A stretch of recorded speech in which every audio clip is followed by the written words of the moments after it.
How? With the intellect, you can do the job against the Jews, against the Christians, against the communists, against every ism.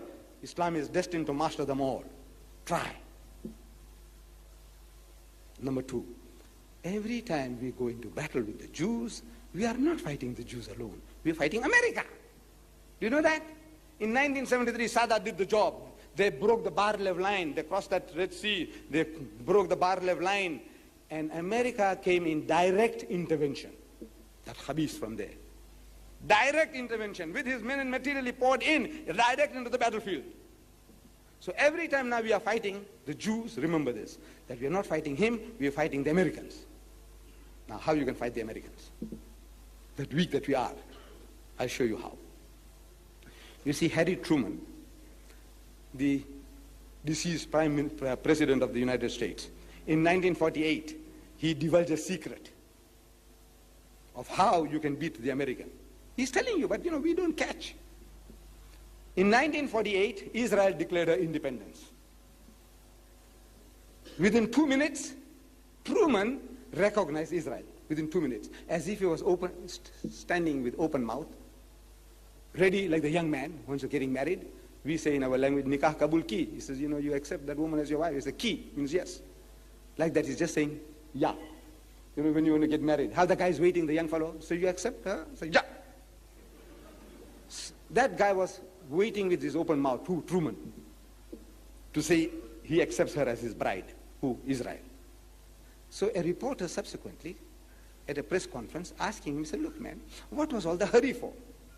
You know, 2 minutes. That means this guy just says, you know, we are declaring independence, and by the time the voice reaches there, he said, we accept. What was all the hurry? You know, there are 100 million Arabs. They'll be offended with you.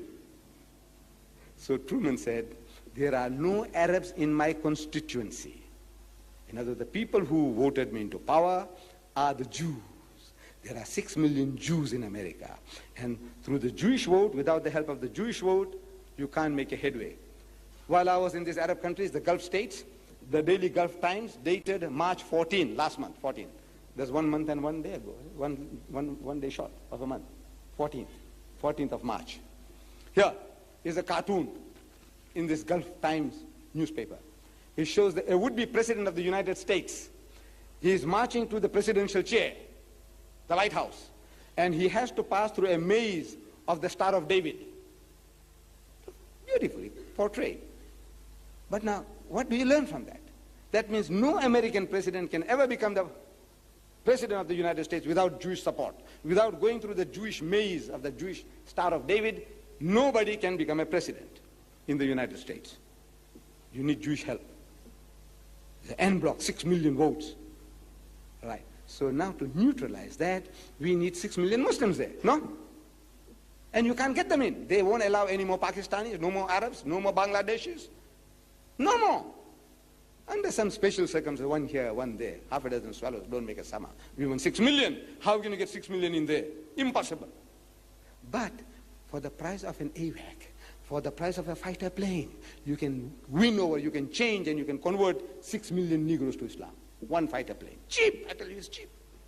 I can't understand, why can't you think? That money, what you need for one fighter plane, that amount of money you spend in propagation, Allah will be happy with you and you can solve your problem. Because if you got 6 million votes to nullify, neutralize the Jewish vote, the Americans will say, look, you Jews fight it out with the Arabs. We don't want to come in between. You know, it's now a private matter between you and them. And immediately the Jew will come down on his knees. Because without American support, it can't last for a day. That nation can't last for a day. It's living on beggary, charity of the Americans.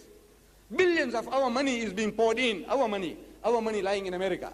I'm talking about our Arabs, brothers. Billions are lying there, and they're lending it to the Jews at a lower rate of interest, and they're lending it back to the Western nations at a higher rate of interest. With your money, they're making money, and with your money, they're shooting you.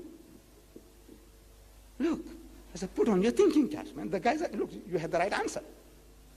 The right answer, Truman told you. Said, look, no Jews in my constituency. Put them in. Put Muslims in his constituency. How? Change them, convert them, and Allah will be happy with you. This is your awal fard. You are doing that, and you're solving your problem without shooting.